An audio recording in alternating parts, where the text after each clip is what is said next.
Hey there, welcome to this lesson where we are going to build this nice button. When I click on the button, you'll see this nice little spinner as well as a little bouncing animation on the button. And this button is of course usable with both keyboard as well as mouse. So let's get going. Before diving into the actual implementation or design of this whole button, let's take some pen and paper and see what kind of options we have in this situation where something's happening when user interacts with your service.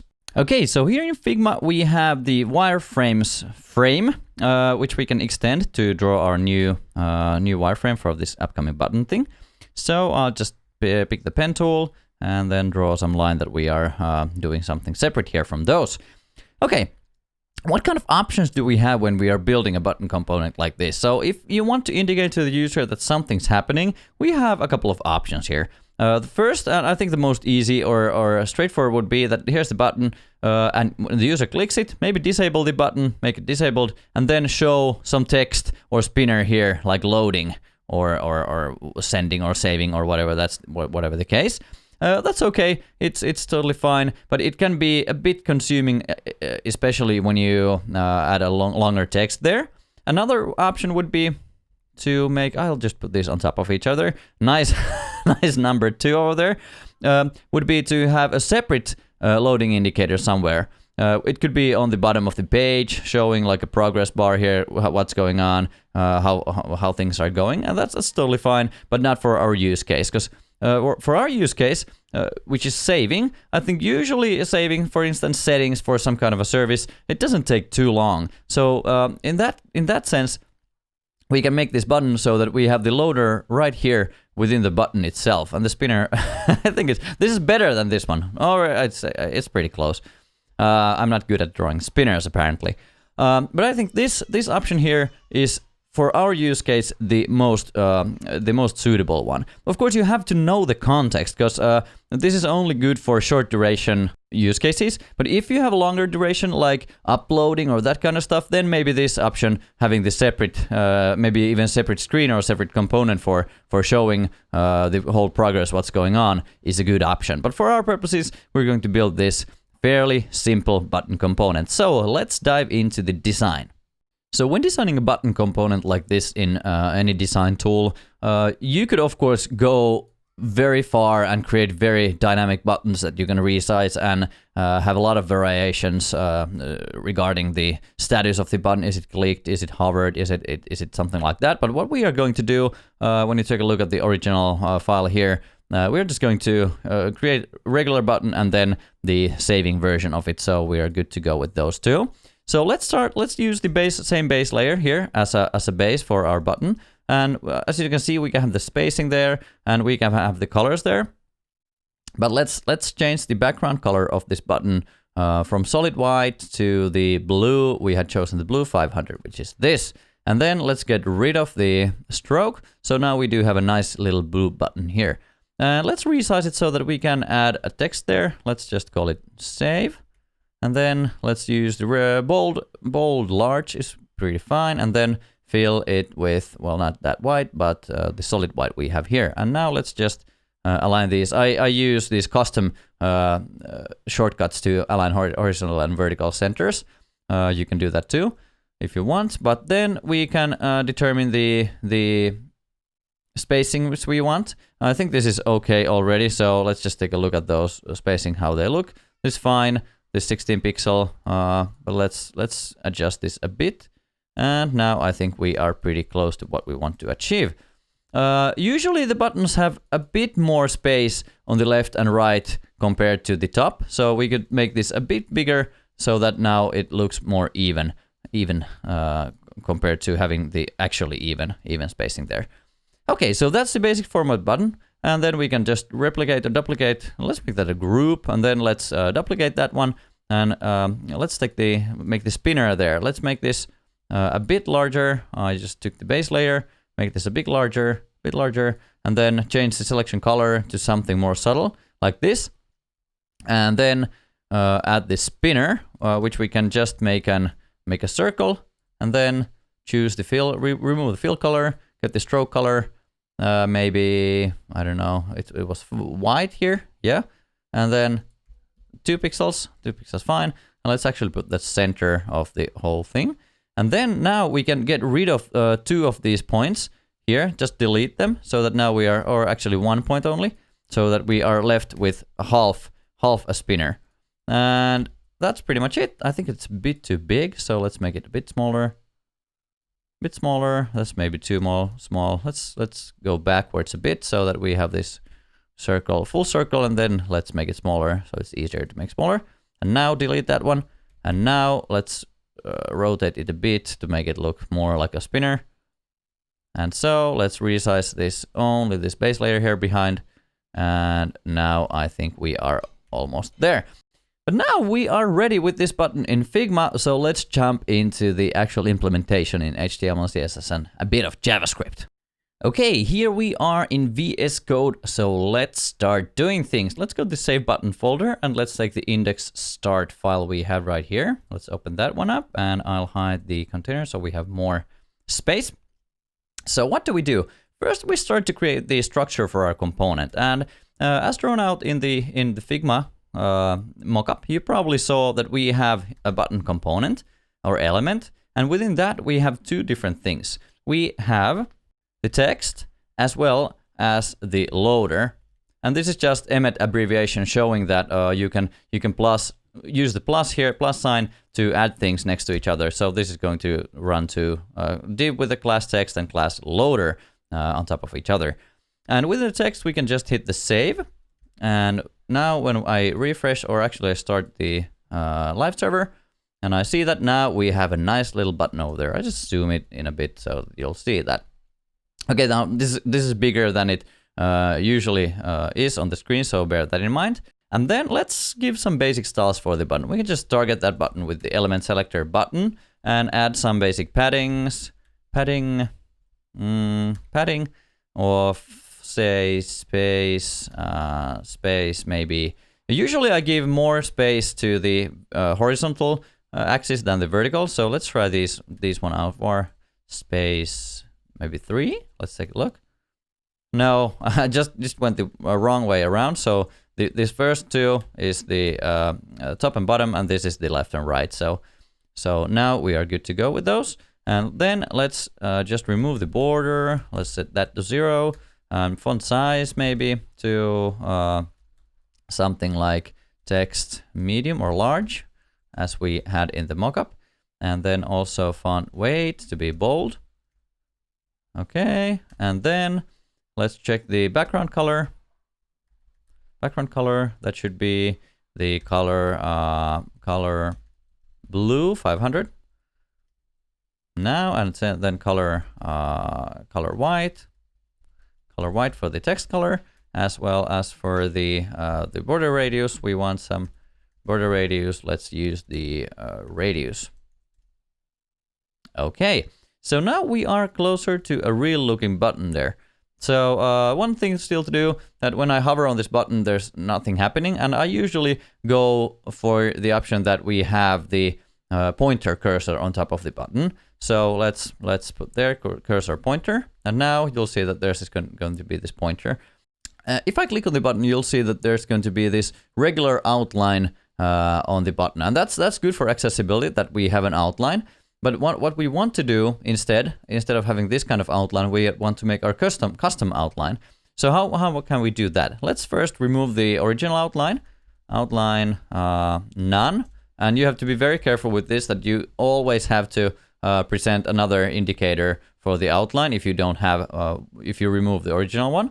So let's make button and active, or not active but focus, because focus is the style when the button is focused. Let's create a box shadow that goes around the button whenever it's focused. So let's add a box shadow, and it's going to be 0 x-axis, 0 y-axis, 0 blur, maybe 4 pixels, 4 pixels of thickness.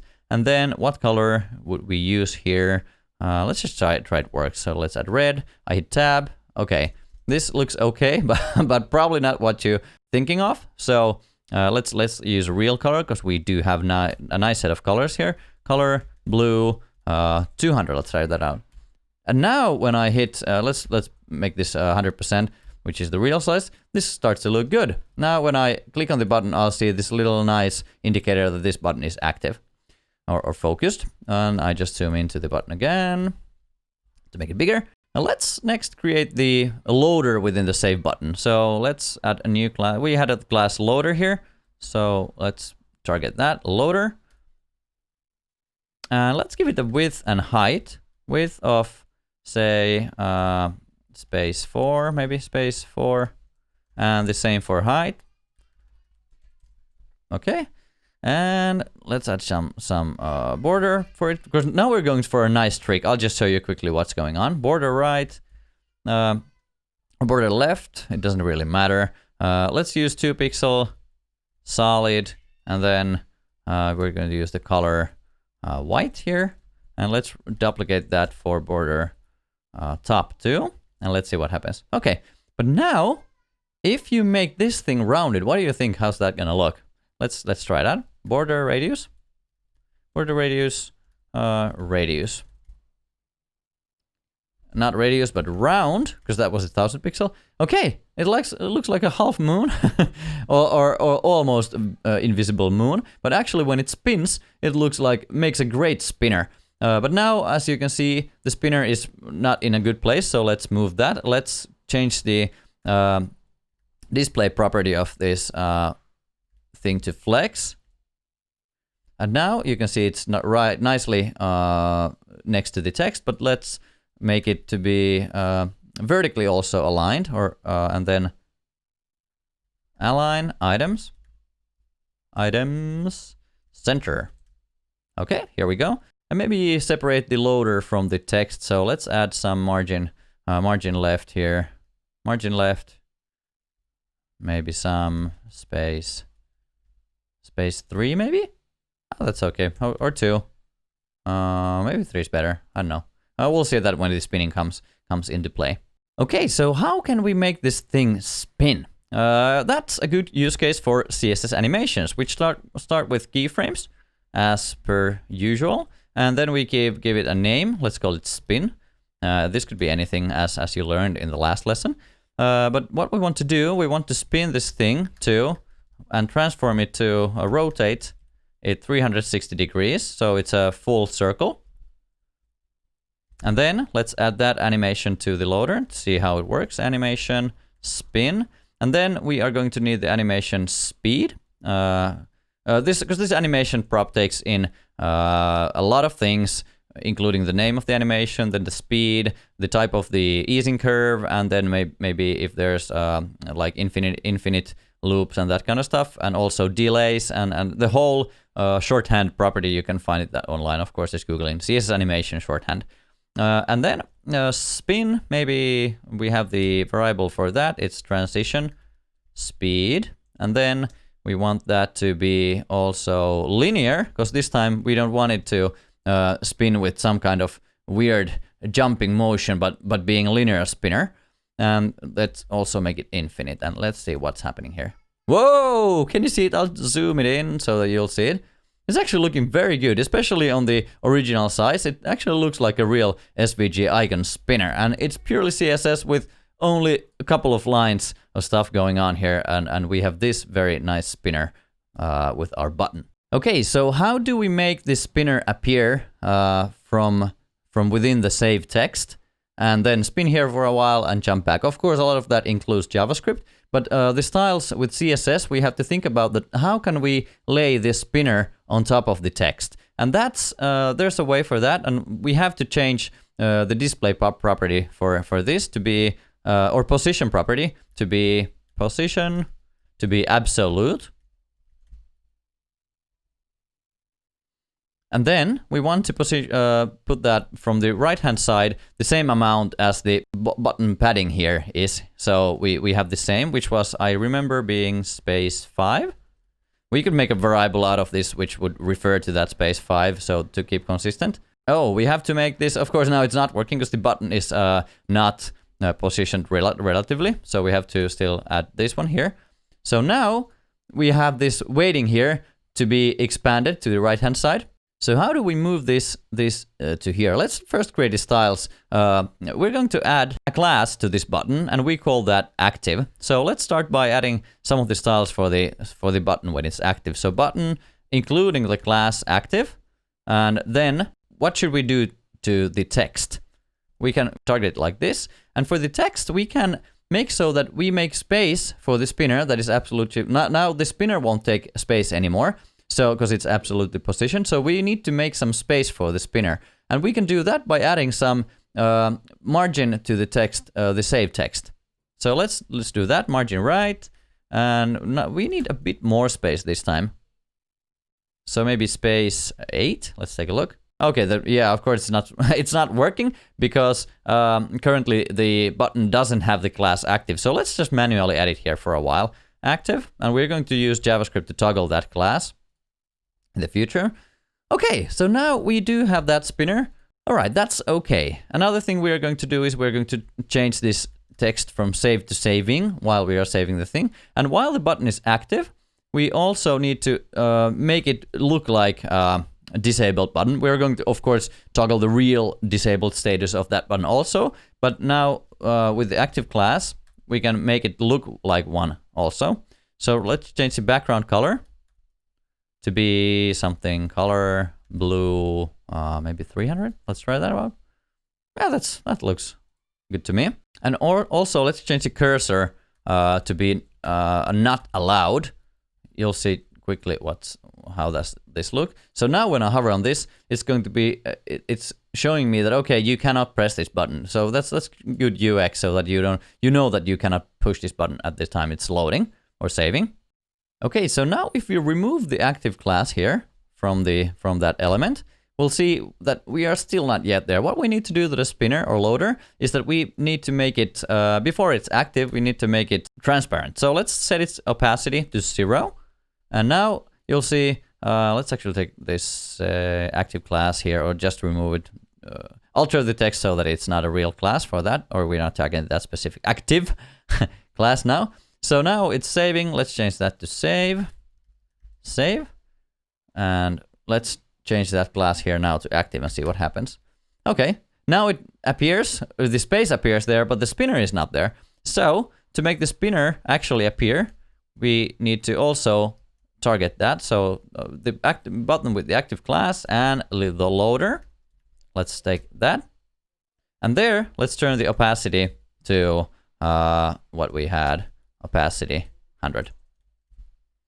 Okay, now, of course, nothing happens here when I click on this button. We haven't done that functionality yet. But when I change this class to be the real one, the active, you'll see that we actually have this nice spinner going there. If I disable the active class there, it's going to go away. But how do we make that actually look smooth?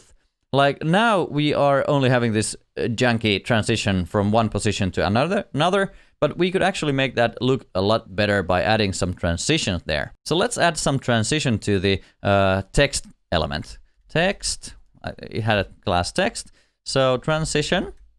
And we need only to transition of the margin right, because that's the thing we are transitioning to. If you take a look at the active and text, we are adding some margin to that.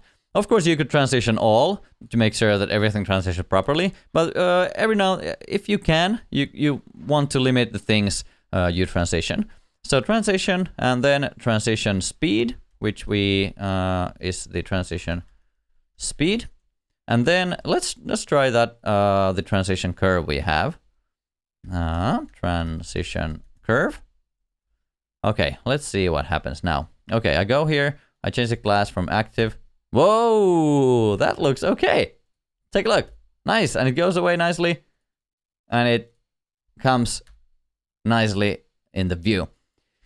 But now we can do even better. That animation is fine. It's totally fine. This is a lot smoother than a lot of places you'll see this kind of things. But we can take a little notch up and make this whole thing animate in a bouncing way. So let's go back to the Bezier curve site we visited earlier and see if there's something we can do about this. Okay, here we are on the cubic Bezier site again. Now what we want to do, the one we created was something like this along the lines. So that it first goes quick and then smooths out towards the end with a bit slower progression. And that's a very good, and it worked on our button very well. But what if we could make that bounce a bit?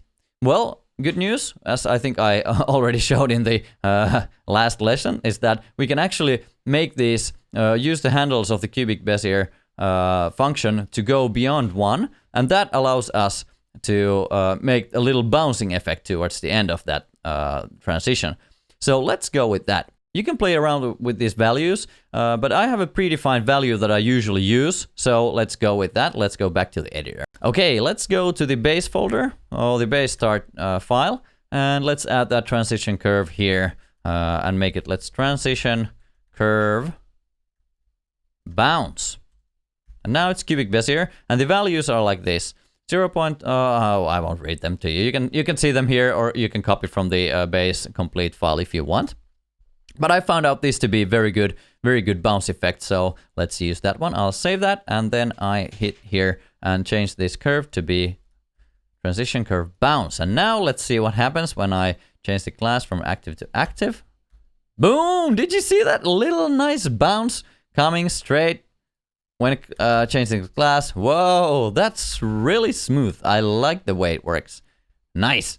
Okay, so now we are pretty much done with this, but one thing, if you are concerned about performance, is that know that now we have the spinner here spinning all the time in the background. Even though it's not visible, it's spinning like hell. So let's make it so that it's actually going to spin only when the button is active. So let's just move this animation declaration here within the loader class to be within here with that one.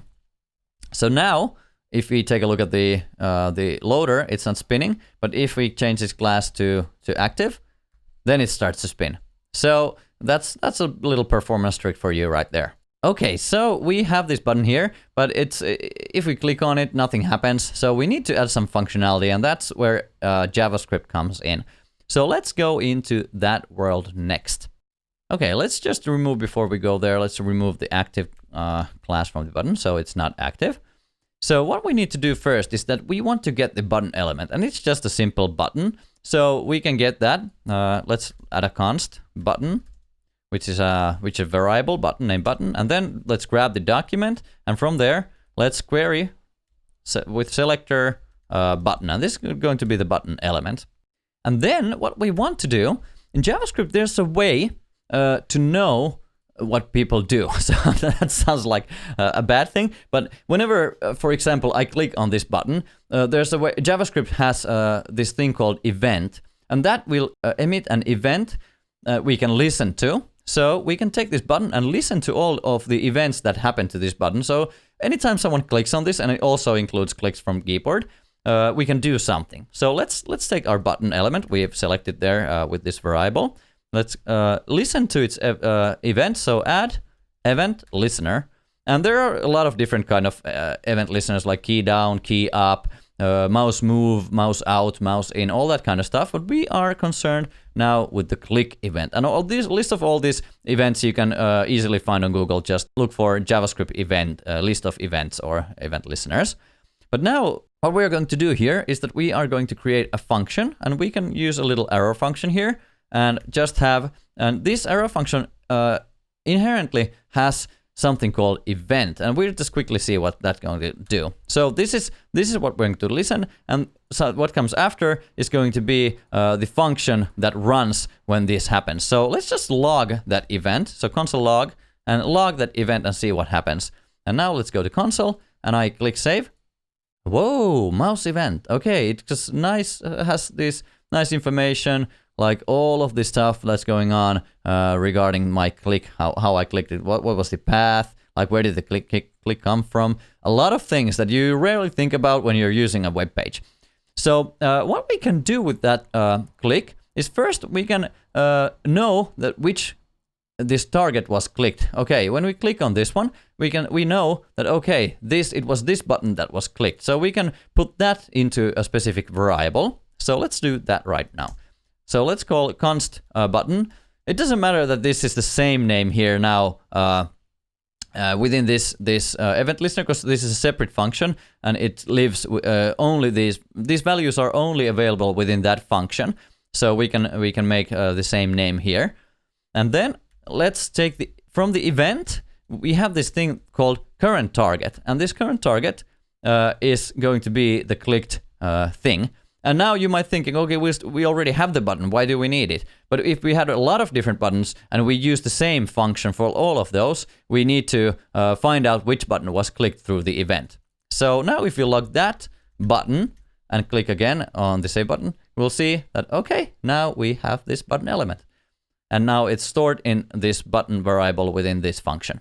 Okay, so when a user clicks on this button, we want to do a lot of different things. And one of those things is that we want to save or change the save text to saving. So how do we know that, or how do we target that specific text within the button? It's as easy as getting this button in the first place. It goes the same way. So we can hit or type const text, and that's equal the button, which is the element we clicked. And within that button, we can use the same query selector here. It doesn't have to, the query selector function or the method is not limited to document, so we can query for selectors, look for selectors within this button we just clicked. So what was the selector? It was a class called text. So let's look for that. And now, if we log that text, let's see what happens. You'll see that we actually have that text here. So how can we change this text to be something else? Well, there's a function or method for that in JavaScript, and we can grab the text and do something for it. And how that happens is that we change the inner text. There's also inner HTML, but we just need the text. So let's change that inner text to something like, just test for something like that and see what happens. Now I click on the button, it should change to be this. Boom! Isn't that great? Okay, but now it's not turning back, and we lost the original text, so that's probably not what we want, but we'll fix that later. Let's just first put here the text saving. Saving. So now when we hit the button, it's going to say saving. That's already great progress, because this could be an okay way of showing that we are saving something. So what else do we want to do? Well, we want to show the spinner, and we want to set the button disabled.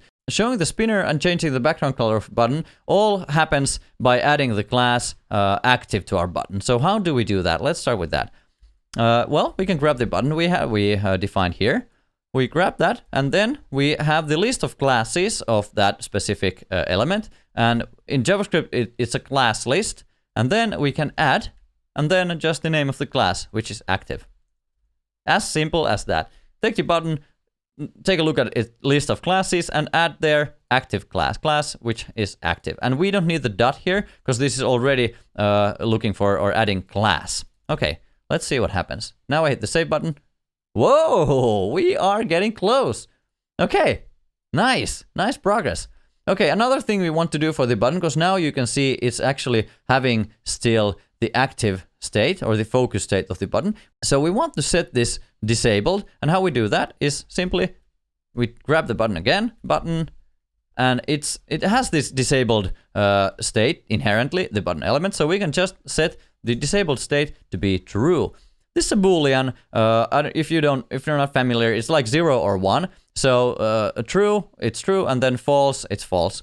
So that's not a very deep explanation of booleans, but if you're more interested in the specifics how booleans work, feel free to dig deeper.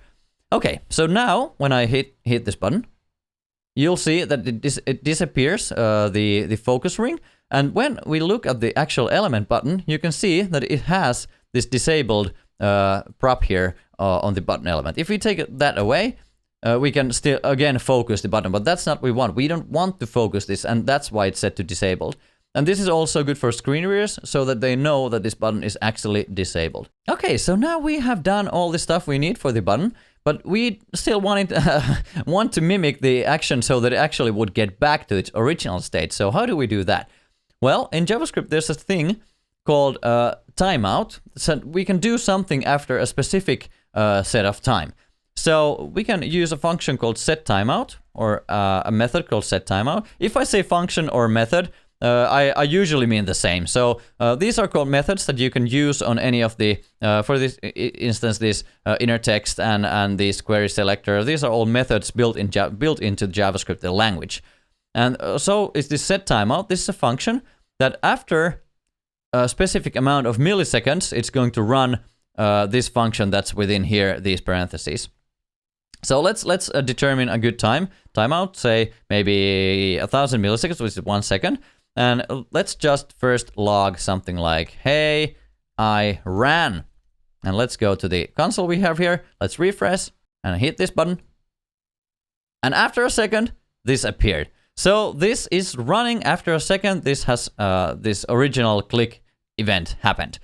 Okay, so what we want to do to make things back to their normal state and not being active is that we can remove this class active with the same method as here with the class list, but instead of add, we use remove. So button class list remove active.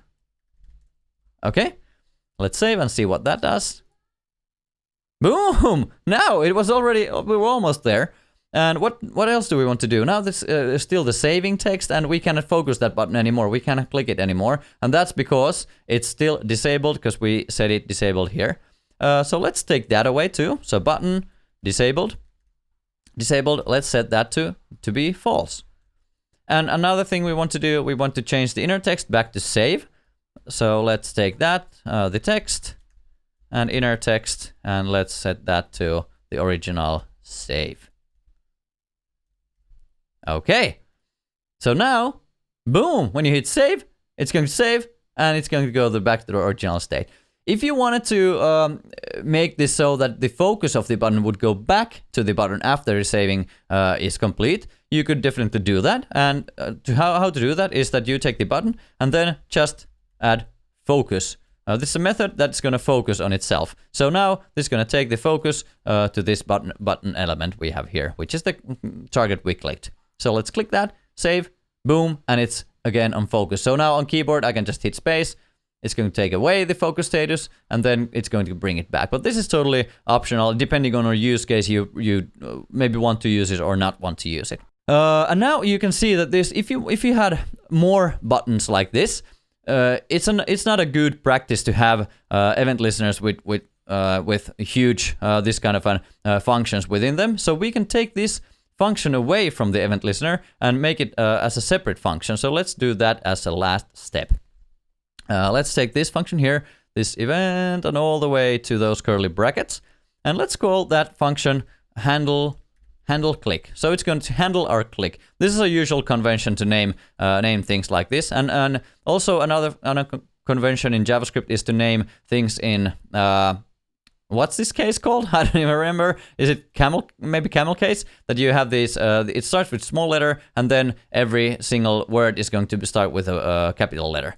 So let's make another a function called handle click, and that function will be the function we had there. It has the event, and when I click on this button, it's going to run this handle click function, which has the event, and then based on that event, we get that target, which is this button, and then we get that text within that target, and then change the text, add a class, make the button disabled, and then just reverse those actions after a specific timeout has run.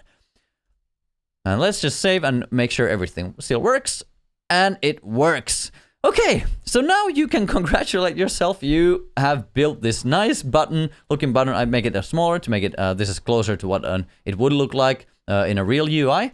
And it has this nice spinner, and it goes away after a certain amount of time. Of course, in a real world, you're not going to set a timeout, but you're looking for some data that comes from a server. And then after that's done, then you can return to the original state and run these functions. You could even make these as a separate functions like make active and remove active, and then separate these if you run into that kind of situation where you need them somewhere else too. But that's it. See you in the next video.